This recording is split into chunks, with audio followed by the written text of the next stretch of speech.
This is Democracy Now!, democracynow.org, The War and Peace Report. I'm Amy Goodman. And I'm Nermeen Sheikh. Welcome to our listeners and viewers around the country and around the world. We begin today's show in Venezuela, where competing pro- and anti-government rallies were held Wednesday.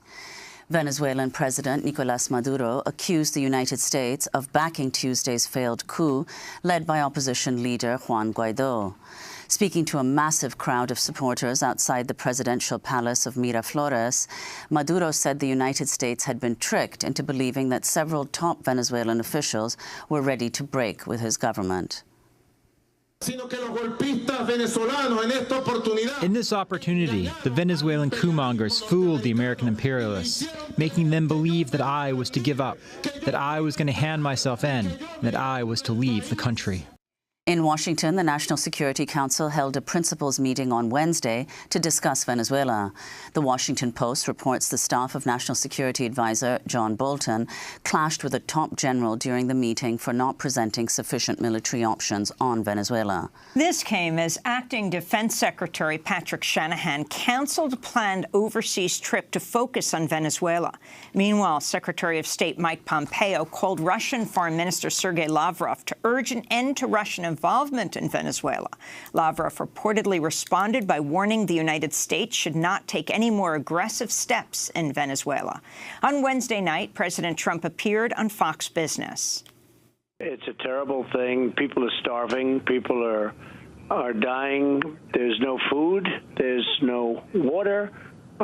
It's just a terrible situation. You see what's going on, and we're doing everything we can do, short of, the ultimate. There are people that would like to have us do the ultimate, but we have a lot of options open. But when we look at what's going on there, it's an incredible mess. We go now to Caracas, Venezuela, where we're joined by two guests. Carlos Ron is the Venezuelan Vice Minister of Foreign Relations for North America. Edgardo Lander is a Venezuelan sociologist who's part of the Citizens Platform in Defense of the Constitution. Lander is a retired professor at Central University in Venezuela. We welcome you both to Democracy Now! Let's begin with Carlos Ron. The reports in the United States were that a plane was at the ready on the tarmac for President Maduro to flee Venezuela to Cuba, but he got a call from Russia that told him to stay. Can you tell us what the truth is, and if you see this as a failed coup that's over?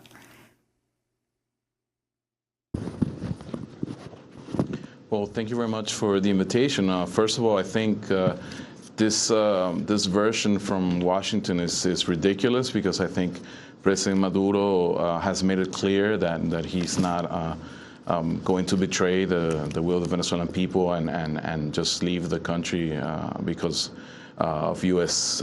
pressure.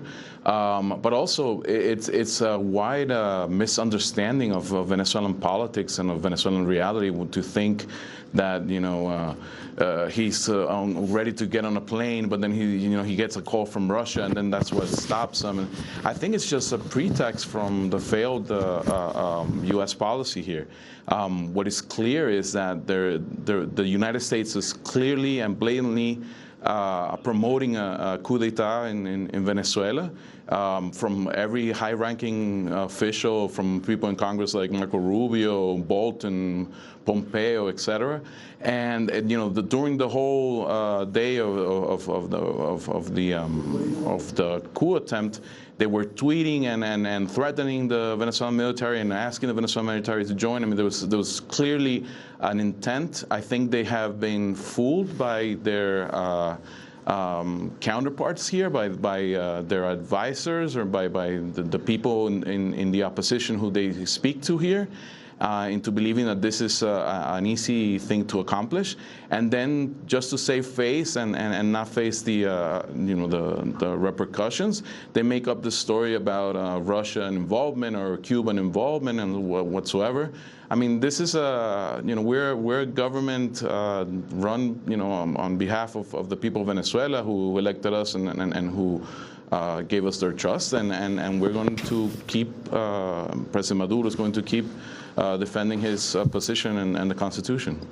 Well, among the many statements that Trump administration officials have made, National Security Advisor John Bolton, who's made several statements, but among them, he's publicly claimed that 3 key Venezuelan officials had abandoned an agreement to leave the Maduro government. On Tuesday, Bolton tweeted a video in which he named the 3 officials.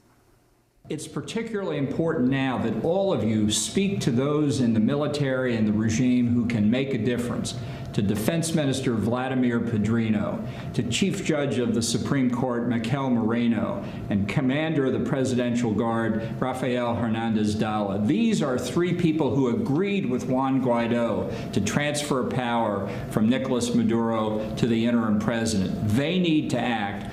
Everybody who supports freedom for Venezuela needs to tell them to act now. Victory is within your grasp. So I'd like to ask Eduardo Lander, can you respond to that and the number of statements that have come from Trump administration officials about what's happening in Venezuela and urging people in Venezuela to follow Guaido?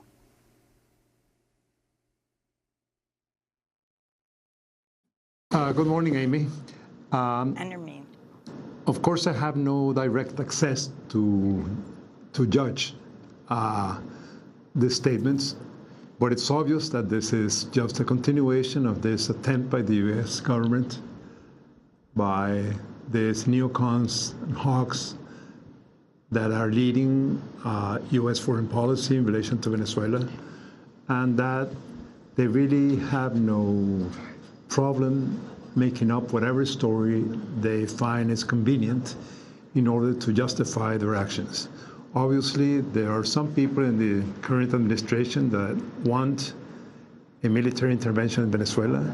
They want a regime change, and they don't really need any excuse for that. They're just making up stories to justify this intervention and try to convince people within the United States, try to convince people within the U.S.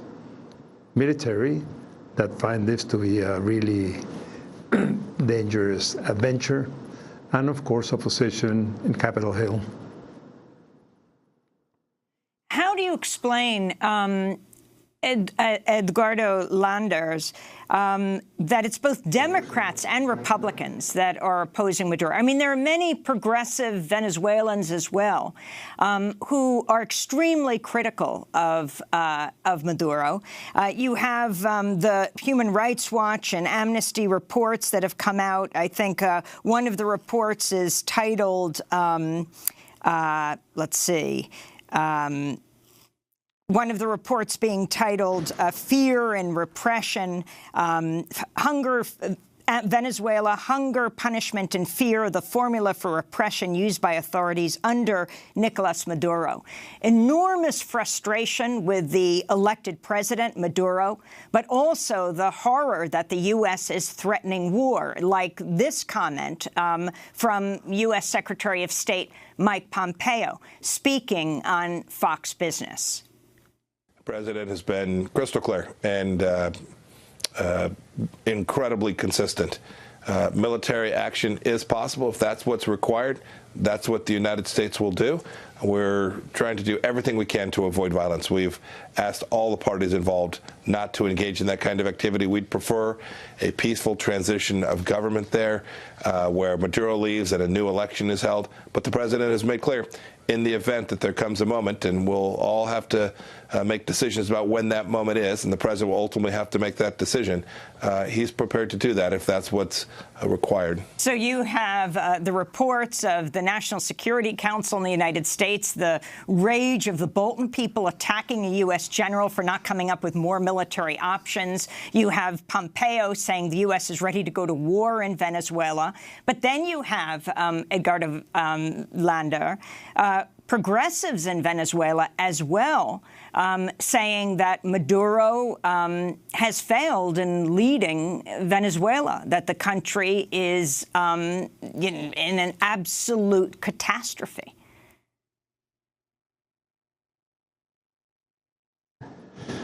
Well, that's true. I'm part of what could be called the critical left in Venezuela that has been quite critical of the Maduro government for some time. We think that the Maduro government has completely failed. It has led to an incredible social and humanitarian crisis in the country. We have had a collapse of the economy. The economy today is 50% of what it used to be just 5 years ago. Oil production is about a fourth of what it used to be some 5-6 years ago. The government has increasingly gone beyond the Constitution, and its main priority seems to remain in power no matter what. And it's obvious that we need a transition. The problem is how we have a transition. If we have the U.S. policy and Guaido's policy, this would mean a violent transition. This would mean civil war. This would mean a U.S. intervention. I belong to a small collective called the Citizens Platform in Defense of the Constitution. And we have been arguing for some time with other groups that what we need is some form of negotiation that would lead to asking the Venezuelan people what they want. We are asking for a consultative referendum in which people would be given a chance to decide if they want to continue with this government, if they want to continue with the National Assembly, or if they want to open up the means to a democratic electoral transition that's defined by the Venezuelan people, not by U.S. pressure, not by U.S. sanctions, not by U.S. intervention, but a decision that should be in the hands of the Venezuelan people. Both sides claim that they have a majority. Both sides are unwilling to even start any serious talks or negotiations. And yesterday's and the day before's activities just show the extreme to which both sides are pressing in order to avoid any negotiation. Every time there seems to be a chance of some talks that would lead to a negotiation that would look forward to a non-violent solution, then there's a very active decision by one of the sides to blockade this possibility. I think the United States is doing everything possible to make it impossible to have a negotiation, because what they want is a rendition of Maduro, and this is simply not possible. We have a situation in which the two sides are at this moment forgetting politics as such. Both sides refuse to recognize the other side, and this is a warlike situation. It's a situation in which both sides attempt to exterminate the other side, and this is certainly not possible in Venezuela today. We have a confrontation between two sides that have a lot of power. On one side, one has the Maduro government. Maduro has the control of the state. It has the backing of the armed forces, and it has the backing of a sector of the popular population in Venezuela, which today is a minority. Obviously, it's a minority, but it's still there. This is something that seen from outside Venezuela, especially from right media, they simply refuse to recognize the fact that for a certain proportion of the Venezuelan popular sectors, there's still some very active backing for the Maduro government. On the other side, we have Guaido, who has become the most popular leader in the country today. He has backing of today I can say that it's a majority of the Venezuelan population, but his main strength obviously is not internal, but it is U.S. backing.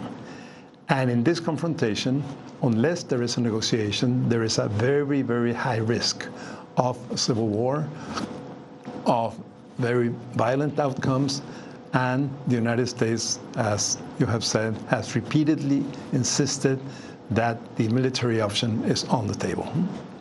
So, Carlos Ron, you are a senior member of the Maduro government, Venezuelan Vice Minister of Foreign Relations for North America. Can you respond to what Edgardo said and what you think explains the precipitous collapse of so many aspects of Venezuelan governing structures, from the economy to public services, and most of this having occurred while Maduro has been in power?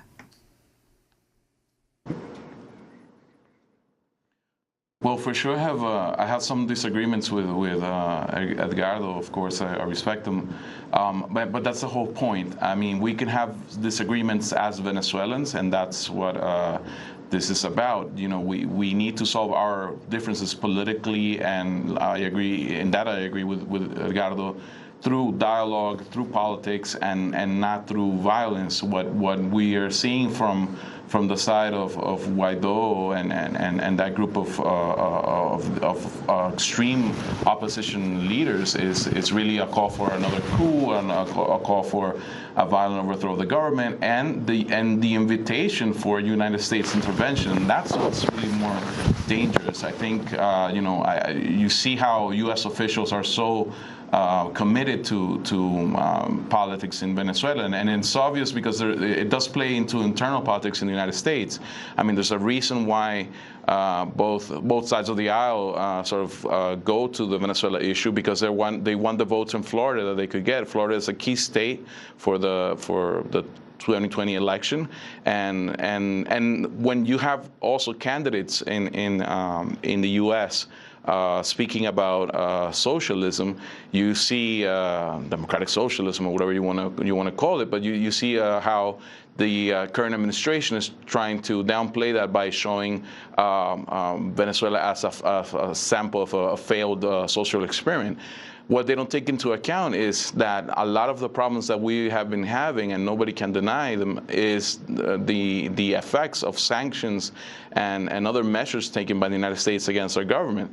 I mean, there's a financial blockade currently going on right now where, at least about $6 billion are stuck in banks, where we can't even make transactions to make basic purchases for food, medicine, and supplies that we need to make the economy move forward and so forth. I mean, this is not fake. This is a reality. It's so a reality that about last week when we were in New York in the United Nations, the Department of State issued a fact sheet on their policies in Venezuela. And it was taken offline the very next morning because as the key outcomes of U.S. policy in Venezuela, they put things such as Guaidó being interim president, $3.2 million being blocked in banks, and we disagree with the amount, but just the fact that they were saying that this is an accomplishment of U.S. policy, the drop in oil production. I mean, there's a recognition that there's an intent in U.S. policies to hinder the Venezuelan government's capability of dealing with national problems. We're bound to have economic problems. That's not something unheard of in a developing country. But there's definitely an intent to make to weaken government policies, to weaken the government, and to produce and take this to a regime change possibility. Carlos Ron, could you clarify, though, first of all, whether you agree with Edgardo that internally a negotiated transition is needed given the situation in Venezuela and Maduro's unpopularity? I mean, Edgardo said that Guaidó is today the politician who is most popular among the Venezuelan people. I disagree with Edgardo on that point, because I believe that if he were the most popular politician in Venezuela, he wouldn't need the U.S. backing to come out to the streets and do what he's doing.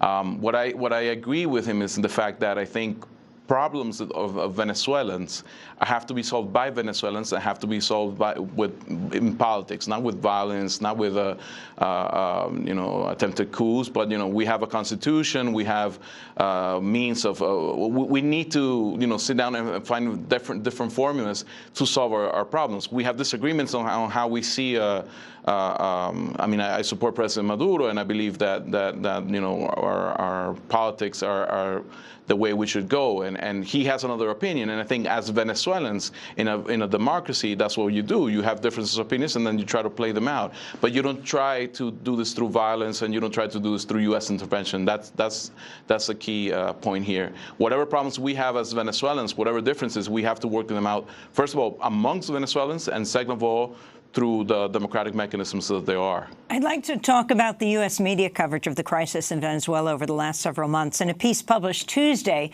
the media watchdog Fairness and Accuracy in Reporting, known as FAIR, found the mainstream corporate media here in the United States did not publish even one opinion piece opposing regime change in Venezuela. The FAIR piece is headlined, 0% of elite commentators oppose regime change in Venezuela. One example FAIR cited is a New York Times opinion piece published last month headlined, What My Fellow Liberals Don't Get About Venezuela. The video features Venezuelan-American comedian and writer Joanna Hausman. Let's go to a clip.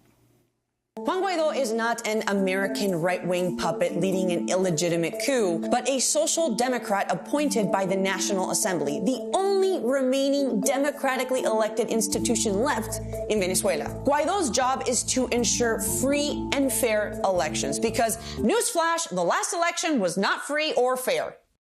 The New York Times did not point out that Joanna's father, Ricardo Hausman, is a close ally of opposition leader Juan Guaidó and was appointed by Guaidó to serve as Venezuela's representative to the Inter-American Development Bank.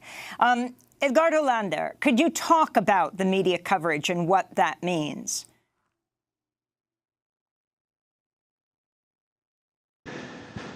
Well, it's obvious that the corporate media has been following U.S. policy, and this isn't new.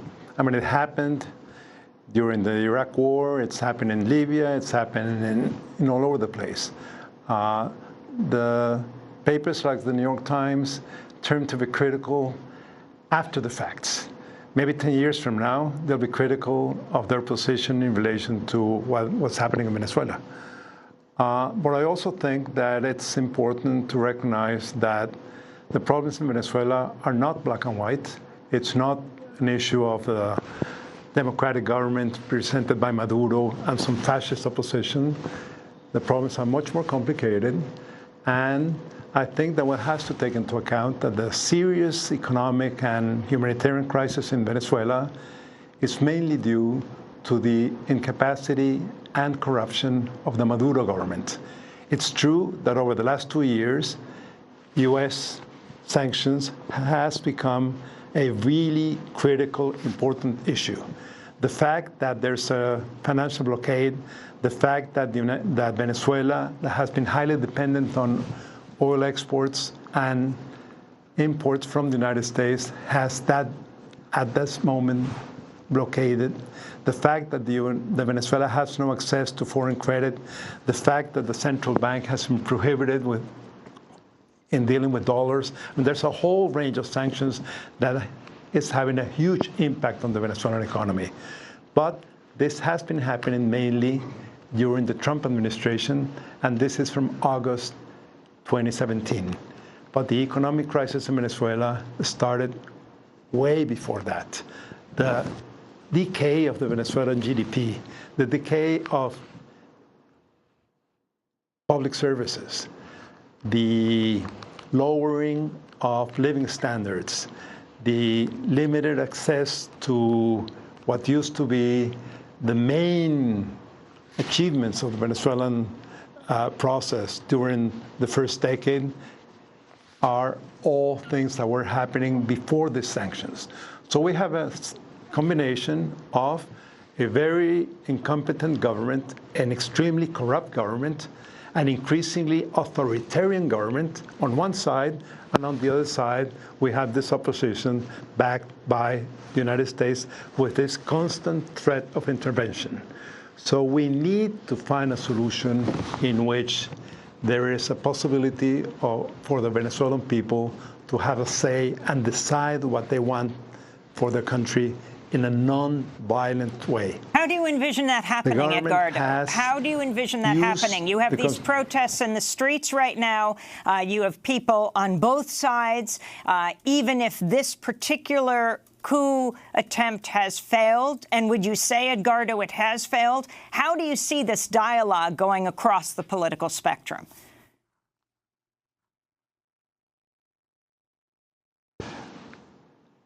Even though they claim now that there was no coup attempt, obviously there was a coup attempt. Guaidó himself called it a coup in process, and it failed. And it just shows in my perspective, that the Venezuelan population doesn't want a violent solution. It doesn't want a solution that is through a coup, through a military coup, and it does not want U.S. intervention. There's always some talks going on, always sort of on the ground, backstage, and every time there's something like the coup attempt this week, there's attempts to have some sort of negotiation, some sort of alternative that's nonviolent, that's in the hands of Venezuelans, is once again postponed, because both sides then sort of back to their really rigid position and really try to maintain whatever power they have. It's extremely necessary to have a situation in which both sides recognize that they can't defeat the other side. There's no way that the Venezuelan government can survive till the end of the Maduro government in terms of his 6-year period, because the economy is collapsing. People are in a really dramatic situation. It's almost 4 million people that have left the country. This is an incredible political statement. People really can't stand this situation anymore, and there has to be an alternative. But this alternative can't be a coup. It can't be a U.S. intervention. It can't be violence. Carlos, Ron, I wanted to ask you about the embassy right now in Washington, D.C. We're about to play a clip. We took a tour of it the other day. Activists, really American activists, are in charge of it right now. You, the Venezuelan government, gave them the keys. Can you explain why the Maduro government, why your government, has left the U.S. embassy in Washington, D.C.?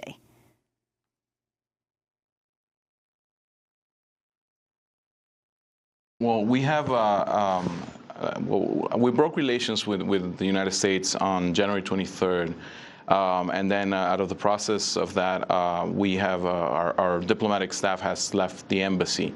However, it is Venezuelan property, it's the property of the Venezuelan state, and we have allowed us as our guests a collective of social movements that have used the space to meet and to speak about different issues that of their concern, and because they themselves wanted to also make a statement that against intervention in Venezuela and against the violation of international law. Because if you recall, a few weeks ago there was a forceful entry into the consulate of Venezuela in New York and in 2 other buildings that are owned by the Venezuelan state, and they were given to the representatives of Guaido, which is a violation of the Vienna Convention. Article 45 of the Vienna Convention says that even if 2 states break relations, there has to be respect for the premises. There has to be the premises of the missions are inviolable, so they need to be protected. And they were handed over illegally to the Venezuelan opposition. Carlos, Ron, we're about to go into that embassy in a minute, but we just have a minute before we lose the satellite feed. Can you tell us what is the involvement of Russia right now in Venezuela? Oh, we have a relationship with Russia like we have a relationship with other countries such as China and other countries that we have established, treaties and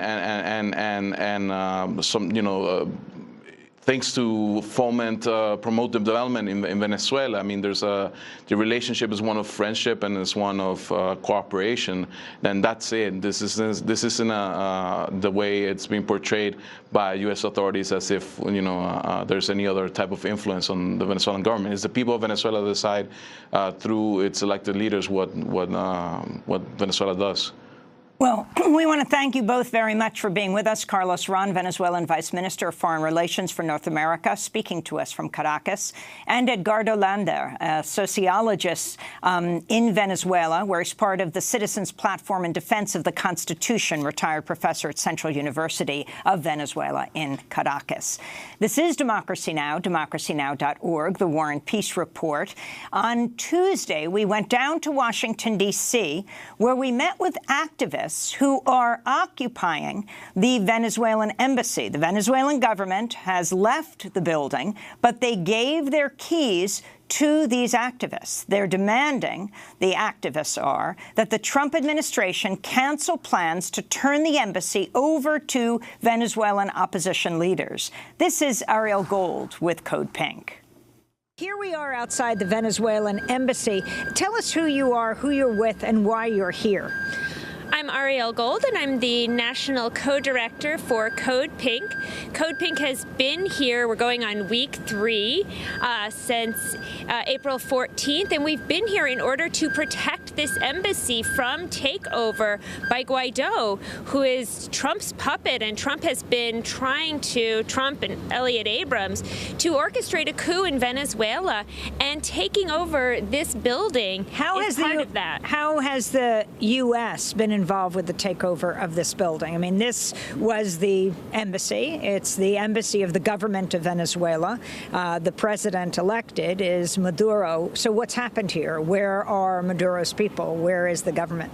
Well, the State Department has ordered all of the Venezuelan diplomats to leave the embassy, and they did, in fact, leave the embassy. But the Venezuelan government gave us permission, and we call ourselves the Embassy Protection Collective.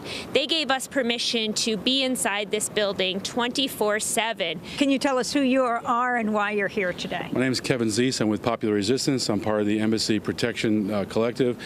We're here today because this embassy is under attack. The Secret Service has been coming around, taking pictures. I've been in contact with the State Department.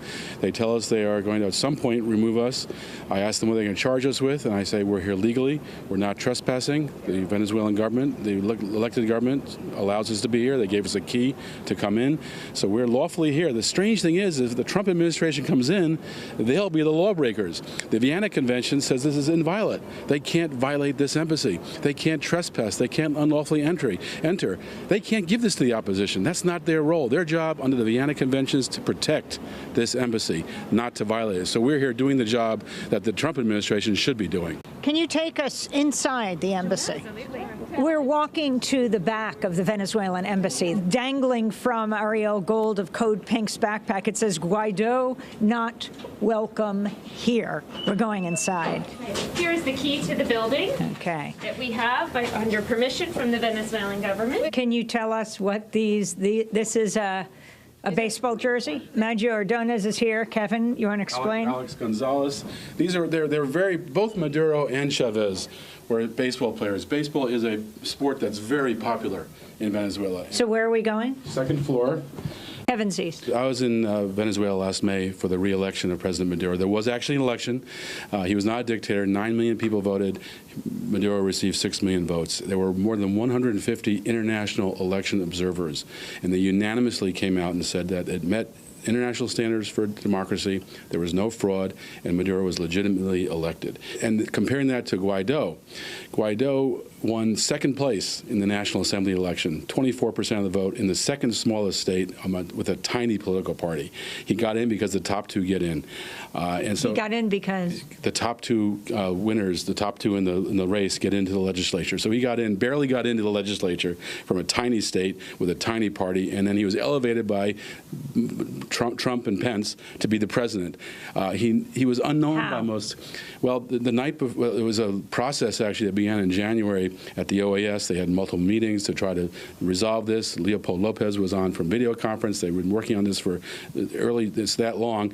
Then finally they decided on Guaido as their guy.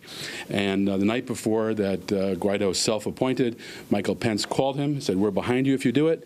As soon as Guaido announced, Trump immediately endorsed him, got the right-wing governments in Latin America and the Western European countries to join him. Why? Because the example of an independent Venezuela is a powerful example that they don't want to see. Hands up! Venezuela! Hands up! Venezuela! Hands up! Venezuela! That was Kevin Zeese with Popular Resistance, one of the dozens of protesters who've been occupying the Venezuelan embassy for more than 2 weeks. Go to democracynow.org to hear more voices from inside the Venezuelan embassy.